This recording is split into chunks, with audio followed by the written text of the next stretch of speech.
السلام عليكم ورحمة الله. الحمد لله رب العالمين، والصلاة والسلام على أشرف المرسلين نبينا محمد وعلى آله وصحبه أجمعين. And because of the time, I wanted to also mention briefly the issue of al-kitaba, as we have been talking about this from the very beginning, the importance of writing. And if we are physically together in a place, and Allah subhanahu wa ta'ala give me the ability, I would make sure that those who are not writing, then they should not, or giving them hard time, basically, even though it's something that it's difficult for me to do, but as a way that this is how sessions of knowledge should be, where people should do their best to take notes.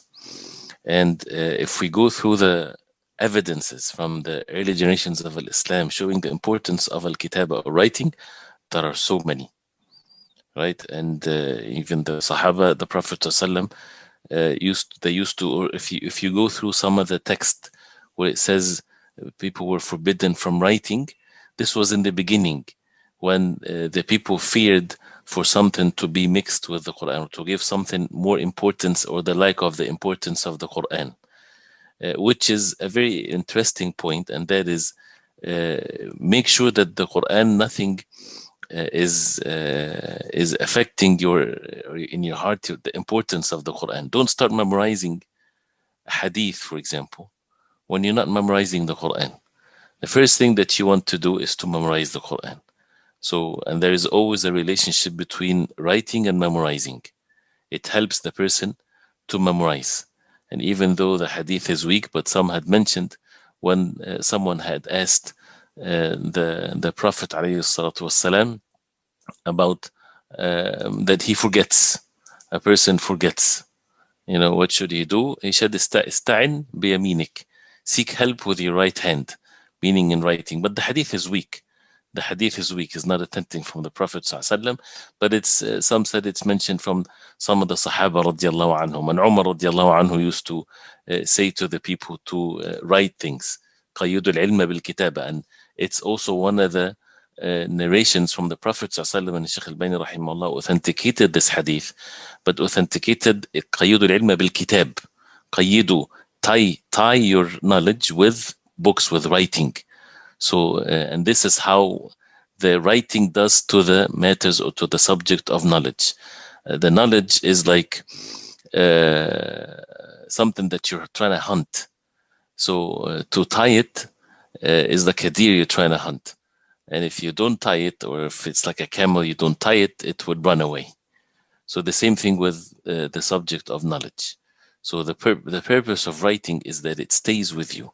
It's one of the ways is there's a relationship and more effort in when a person is listening to something and writing it. And this is one benefit by itself.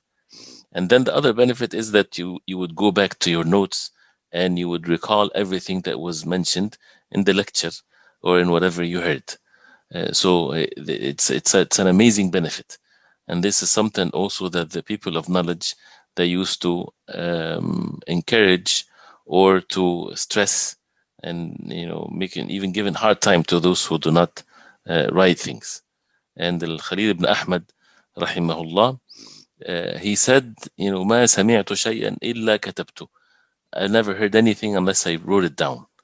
ولا كتبت شيئا إلا حفظته. And I've never wrote anything unless I memorized it. ولا حفظت شيئا إلا انتفعت به. And I never memorized anything unless I benefited from it. Right? So the constant benefiting that a person would benefit from the matters of knowledge, and to write it down. So there is a hadith that قَيِّدُ الْعِلْمَ بِالْكِتَابِ, tie your knowledge with writing, plus al-ilm, or seek knowledge. And that's a very crucial and important point here. The fact that we're having a session now, and we ask Allah subhanahu wa ta'ala to give us sincerity. This is an act of ubudiyah to Allah. This is not a lecture to learn something new and it's detached from our ibadah. No, this is an act of ibadah. This is an act of worship of Allah subhanahu wa ta'ala. And since any act of worship to Allah subhanahu wa ta'ala, you have to give it your focus and the importance of it and the khushu' and so on. So the more effort you put in the act of worship, the more rewards you get. And that's a meaning that the people of knowledge, they mentioned. So when you are in a lecture of knowledge, when you're listening, that's better than not being present, right? If you're present physically, even without even listening, it's better than to be absent, right? And if you're listening, it's better than just being there with your physical body. And the more effort you put, so if you start writing down, this is more, you get more rewards in writing down. So writing is not just for the benefit of it, but you get rewards by attending in a session of knowledge and you're writing it down. So that's why there's no difference between a scholar or a student of knowledge. And you would see amazing things with the people of knowledge when they would attend the lecture, even present in those who are less than them in knowledge. They would have even a pen and a pencil and a pen and a paper or so to write down, because writing down something, even if you know it, because that's when it comes to, I know this or I don't know this. If you know it, still write it down if you're in a session, if you're able to write it down. If you don't know it, that's obvious. You're writing down a benefit that you didn't know before. But if you know already what you're about to write down, there's another benefit to it, because al-ilm or knowledge, as the ulama, they say, something can come up from something that you already know that you didn't have that before. You know, when you read Quran and you already know the meaning of the ayah, and the more knowledge you get, every time you read the verse, sometimes a different meaning comes into your heart that it's even difficult for you to write it down or to express it. So the ilm is not just I've heard it before, I know it before. That's why the importance of repeating the knowledge over and over again. One of the very difficult things for an instructor, mainly, is to repeat what he said. Right? And that's why even the people of knowledge, which is a fault that I myself fall in so many times, in which they would say, when they repeat, they don't say we had mentioned this before, referring to what we have said before. Why? Because they know the importance of repeating knowledge. But those who have less in knowledge or deficiency in knowledge, they think, this person is repeating over and over again. Repetition of knowledge is meant to be this way. And put your heart in it, you would find benefit sometimes in something that you have heard 10 years ago, and you hear the same thing today. It might have a different effect in your heart than it had 10 years ago. Right. So, and this comes, but the importance of even writing something that you already know.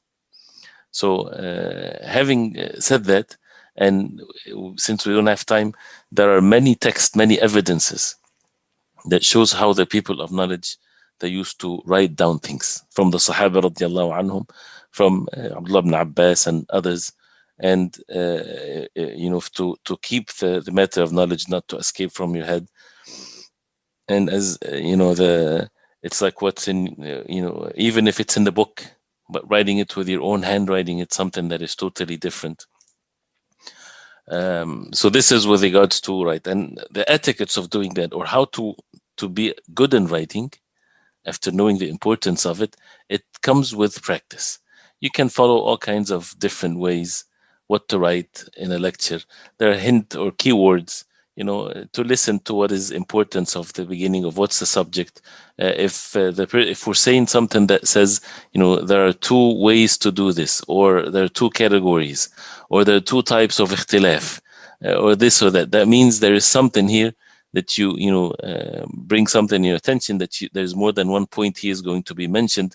So write these points, or the rights of the Quran are number one. So this is definitely something to be written. And what helps in writing is that if you have a book, and that's why the best sessions of knowledge is when you have a book and the book is being explained. And that's what we do, for example, in the durus. One of the difficult ones to write is in the dars of tafsir, because even though, yes, there's a reference book, but with tafsir, you can attempt to go to different books of tafsir to bring some of the benefits and so on. So if it's a statement in the ayah, قال ابن عباس رضي الله عنهما, he said this, write it down. If you're not fasting writing, which is mahara, or it's a skill that you need to develop, to write fast. If you're not able to do so, try to work on this. And this is something that the ulama, they mentioned that this is one of the skills to develop. Imam Suyuti and others, they even mentioned this, in which three things: a student of knowledge, because he doesn't have time, because all of his time is in seeking knowledge, that he has to be fast in doing, right? And that is eating and drinking and writing. Eating and drinking, and not to do it against the sunnah or to just swallow food and things like this, but don't spend 2 hours sitting and eating and relaxing. Time is very precious, right? Especially with the matters of knowledge. And the same thing with writing. But paying attention that if you write in a lousy way that you don't understand what you're writing, it's of no benefit. You have to go back and be able to read your handwriting, and others should be also able to read your handwriting. And that's why they always stress to have a good handwriting.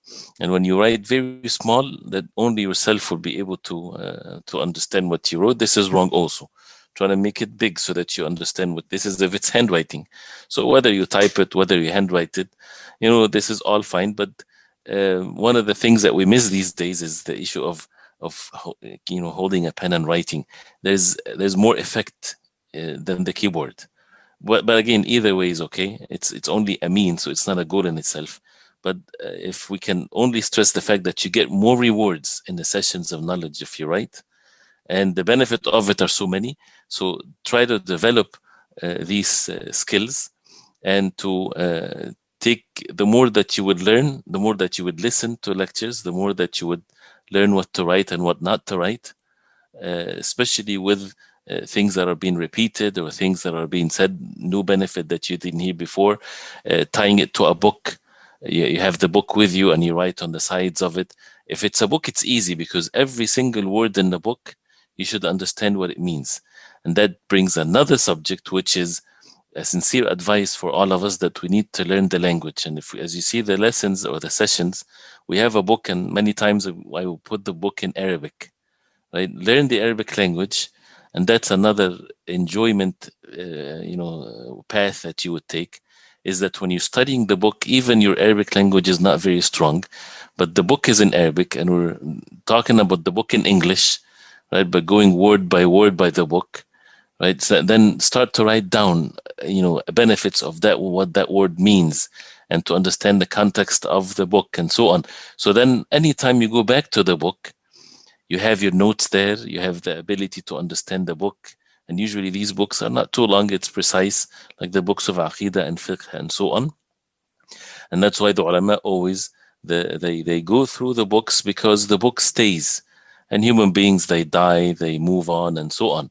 So make yourself attached to the session of knowledge, to the people of knowledge, when the books are being described and explained, and that's how the ilm is passed from one generation to the other.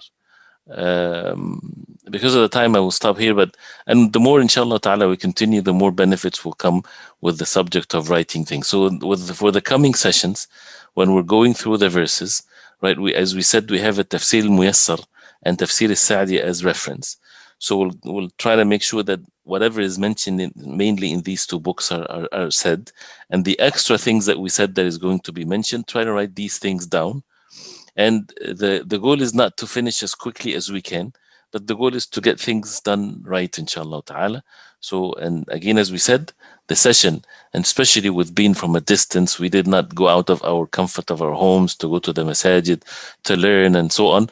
So if this is something that we're prevented from doing, then at least to put more effort when we're sitting in our homes, alhamdulillah, it's comfortable, everything like this, then put more effort in trying to write things down, seeking rewards from Allah in writing down, and giving attention to the words of Allah being said, or a hadith of the Prophet ﷺ, and making sure that you understand everything, single thing in it. This is all a rewardable act. It's an act of ubudiyyah to Allah subhanahu wa ta'ala. And we'll talk about that more, inshallah. So hopefully this can something that can help. And if you have any questions, go ahead, inshallah. Is using gadgets okay instead of paper or pen? Is it paper? I mean, using whatever means is okay, even though the distractions are so much with these gadgets. But it's it's a skill also that needs to be not to be forgotten, is to have a paper and a pen and write things down. And there's major difference between when you study a book, you know, physically with the paper and you write down things and not just looking at the on the screen. That's why when there's nothing on the screen, so that we are more focused in writing things, right? And if, of course, if you're on the street, if you're driving, and listening is better than nothing.